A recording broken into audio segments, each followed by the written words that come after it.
Assalamualaikum warahmatullahi wabarakatuh. A'udzu billahi minasyaitonir rajim. Bismillahirrahmanirrahim. Alhamdulillahi rabbil alamin. Allahumma shalli wa sallim ala sayyidina Muhammad wa ala ali sayyidina Muhammad. Qala Rasulullah sallallahu alaihi wasallam, naddarallahu mar'an sami'a minna haditsan hafidhahu hatta yuballighahu ghairahu. Semoga Allah menjadikan wajah orang-orang yang mau mendengarkan hadis, mempelajarinya, lalu menyebarkannya kepada orang lain. Allah jadikan wajahnya berseri-seri baik di dunia maupun di akhirat. Allahumma amin. Semoga Allah subhanahu wa ta'ala menjadikan orang-orang yang mau menonton video ini, mensubscribe channel ini, lalu membagikannya kepada orang lain. Allah jadikan orang yang sukses baik di dunia maupun di akhirat bersama Rasulullah sallallahu alaihi wasallam. Allahumma amin. Amma ba'du. Kaum muslimin rahimakumullah, marilah kita sama-sama melanjutkan belajar membaca kitab Al-Jami'us Shaghir karangan Imam Suyuti. Hadis nomor 1145. Qala Rasulullah sallallahu alaihi wasallam, ajajun nasi man ajiza adid du'ai wa bakhalun nasi man bakhila bis salam.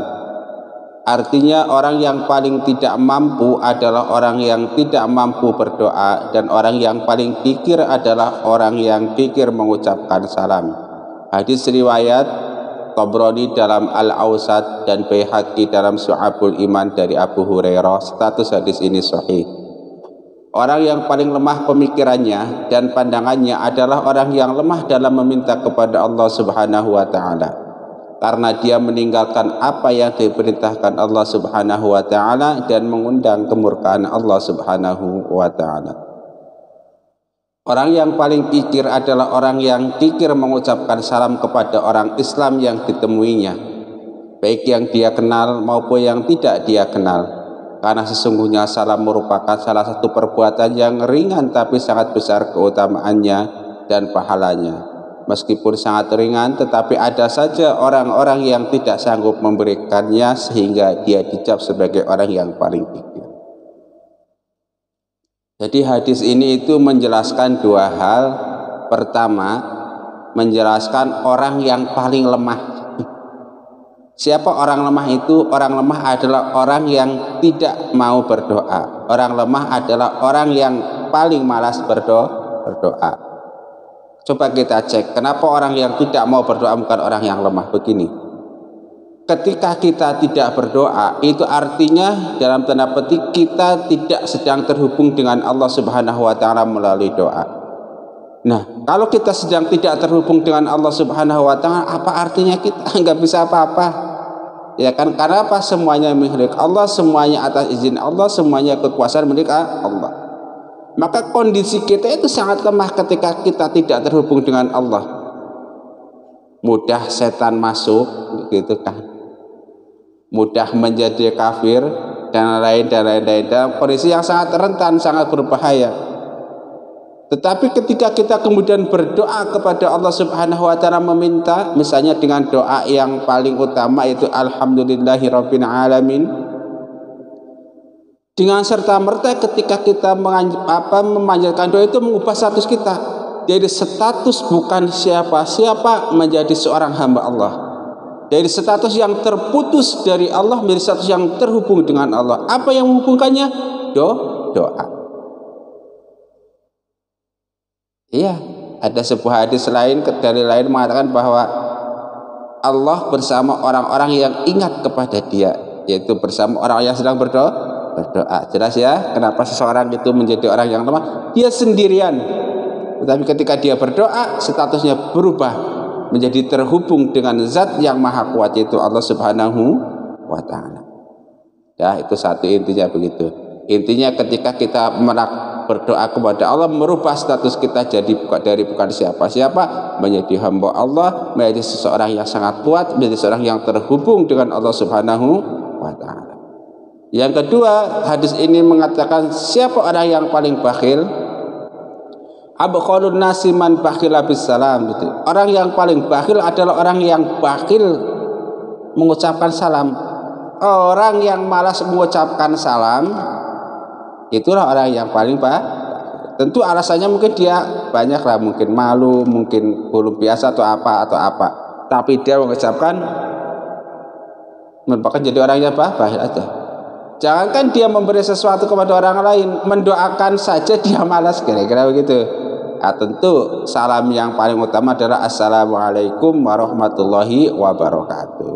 Kalau mungkin yang masih malas, yang masih malu, bisa dilatih dengan mengucapkan salam-salam lokal. Misalnya ada sampurasun, ada selamat pagi, selamat siang. Untuk latihan gak jadi masalah lah, tetapi nanti pada akhirnya harus mengantarkan dia kepada assalamualaikum.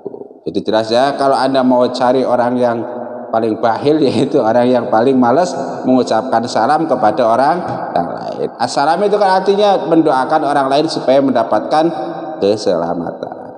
Plus itu ketika seseorang mengucapkan salam dengan katanya kan dia mengucapkan doa. Kalau orang mengucapkan doa, dia menjadi seorang yang sedang beribadah, menjadi orang yang terhubung dengan Allah, kemudian menjadi orang yang adabnya baik dan lain-lain dan lain-lain. Ya. Kita lanjutkannya, intinya kita pahami sebuah hadis, ajadun nasi man ajiza anid du'ai wa abqalun nasi man bakhila bis salami. Orang yang paling tidak mampu adalah orang yang tidak mampu berdoa, dan orang yang paling kikir adalah orang yang kikir mengucapkan salam. Hadis yang kedua, hadis nomor 2622 dari kitab Al-Jami' Shahih. Innahu man yas'alillaha ta'ala yaghdab alaihi. Innahu man lam yas'alillaha ta'ala yaghdab alaihi. Innahu man lam yas'alillaha ta'ala yaghdab alaihi. Hadis riwayat Tirmidzi an Abi Hurairah, status hadisnya hasan. Sesungguhnya orang yang tidak mau meminta kepada Allah Subhanahu wa taala, ia marah kepadanya. Hadis riwayat Imam Tirmidzi dari Abu Hurairah, status hadis ini hasan. Orang yang tidak mau meminta kepada Allah Subhanahu wa taala, ada kalanya orang yang putus asa dan ada kalanya orang yang sombong. Kedua hal tersebut mendatangkan kemarahan Allah Subhanahu wa taala, dan kemarahan Allah Subhanahu wa taala bisa saja berupa bala dan musibah. Doa adalah ibadah yang dicintai Allah Subhanahu wa taala, yang mengundang ridha Allah Subhanahu wa taala, dan ketika Allah Subhanahu wa taala ridha, maka segala kebaikan ada dalam ridha Allah Subhanahu wa taala tersebut. Nah, hadis ini mengatakan innahu man lam yas'alillaha ta'ala yaghdab alaihi. Jadi barang siapa yang tidak mau berdoa kepada Allah Subhanahu wa taala, maka Allah murka kepada orang tersebut. Kenapa orang yang tidak mau berdoa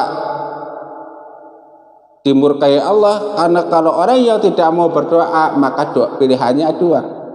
Satu, mungkin dia orang yang berputus asa. Nah, orang yang putus asa dari rahmat Allah itu kan orang yang imannya minus, kira-kira imannya belum sempurna, tidak yakin lagi kepada Allah Subhanahu wa taala. Dan ada kalanya orang sombong, ya, dia merasa tidak membutuhkan Allah Subhanahu wa taala, mungkin karena hidupnya serba kecukupan, dan pada akhirnya dia mendapatkan kemurkaan Allah Subhanahu wa taala. Dengan kata lain, kalau Anda tidak mau menjadi orang yang putus asa, Anda tidak mau jadi orang yang putus harapan dari Allah Subhanahu wa taala, dan Anda tidak mau menjadi orang yang sombong, maka lakukanlah doa. Dengan kata lain, doa merubah kita dari orang yang putus asa menjadi orang yang berharap kepada Allah Subhanahu wa taala. Menjadi orang yang sombong merubah status kita dari orang yang sombong menjadi orang yang tidak sombong. Itu salah satu fungsi doa. Dan tentu kalau kita berdoa itu memasukkan kita menjadi orang-orang yang diridhoi oleh Allah Subhanahu wa taala, orang-orang yang dicintai oleh Allah Subhanahu wa taala. Doanya apa? Ya udah, enggak usah macam-macam. Kalau Anda enggak hafal doa-doa yang khusus diajarkan oleh Rasulullah sallallahu alaihi wasallam, atau enggak punya ide untuk berdoa dengan bahasa kita sendiri, ya sudah, lakukan aja sebuah doa yang umum, yaitu afdhalud du'ai alhamdulillah. Doa yang paling utama adalah alhamdulillah. Kita ucapkan saja alhamdulillah, alhamdulillah, alhamdulillahirabbil alamin, alhamdulillahirabbil alamin. Itu doa. Atau doa yang tergabung dengan bacaan lain seperti bacaan tasbih, tahlil, takbir dengan sebuah rangkaian kalimat thayyibah subhanallahi walhamdulillahi wa la ilaha illallah wallahu akbar, subhanallahi walhamdulillahi wa la ilaha illallah wallahu akbar. Dah terus mulut kita enggak putus mengucapkan kalimat-kalimat thayyibah, kemudian hati kita juga enggak putus mengingat Allah Subhanahu wa taala. Kita berlatih dan terus berlatih sehingga kita benar-benar menjadi orang yang selalu berharap dan berprasangka baik kepada Allah Subhanahu wa taala. Kita lanjutkan hadis selanjutnya. Hadis nomor 6069 dari kitab Al-Jami'us Shahih karangan Imam Suyuti. Qala Allah Ta'ala, ini hadis qudsi tentunya, man la yad'uni aghdabu alaihi. Artinya Allah Subhanahu wa taala berfirman, barang siapa yang tidak berdoa kepadaku maka aku marah kepadanya. Hadis riwayat Askari dalam Al-Mawa'idh dari Abu Hurairah, status hadis ini hasan. Dan barang siapa yang berdoa kepadaku maka aku mencintainya dan mengabulkan doa-doanya. Jadi pilihannya berkaitan dengan doa ini ada dua pilihan. Pertama, kita berdoa kepada Allah sehingga kita menjadi orang yang dicintai Allah, diridhoi Allah, dan doa kita dikabulkan Allah. Atau pilihan kedua, kita tidak berdoa kepada Allah sehingga kita bisa menjadi orang yang sombong, orang yang putus asa, dan orang yang dimurkai Allah Subhanahu wa taala. Lalu apa bentuk doa? Doanya macam-macam. Bisa menggunakan doa-doa yang diajarkan oleh Al-Quran atau doa-doa yang diajarkan oleh Rasulullah Sallallahu Alaihi Wasallam. Tentu ini yang paling utama, kedua doa ini. Lalu ada doa-doa yang diajarkan oleh para alim ulama. Lalu ada doa-doa yang hasil kreasi kita sendiri, bebas dengan bahasa kita. Selama itu tidak bertentangan dengan Al-Quran dan hadis, nggak jadi masalah.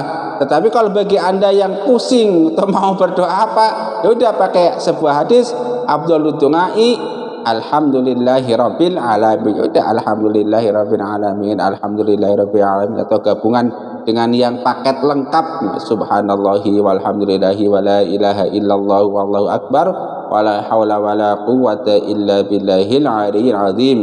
Nah, sudah ya, inti dari tiga hadis ini begini.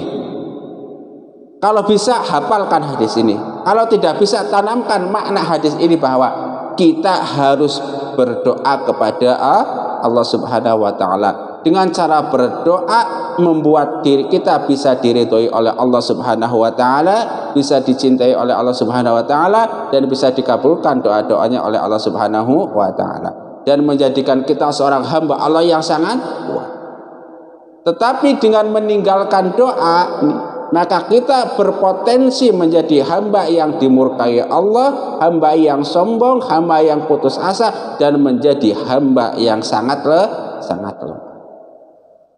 Nah, kemudian salah satu doa yang dianjurkan adalah mendoakan keselamatan kepada orang lain, dengan kata lain mengucapkan salam. Kalau kita ketemu dengan seseorang yang potongannya ini orang Islam, ini kayaknya orang Islam, ucapkan assalamualaikum warahmatullahi wabarakatuh. Kalau potongannya orang kafir, maka jangan ucapkan assalamualaikum warahmatullahi wabarakatuh, tetapi bisa dengan tegur sapa yang lah.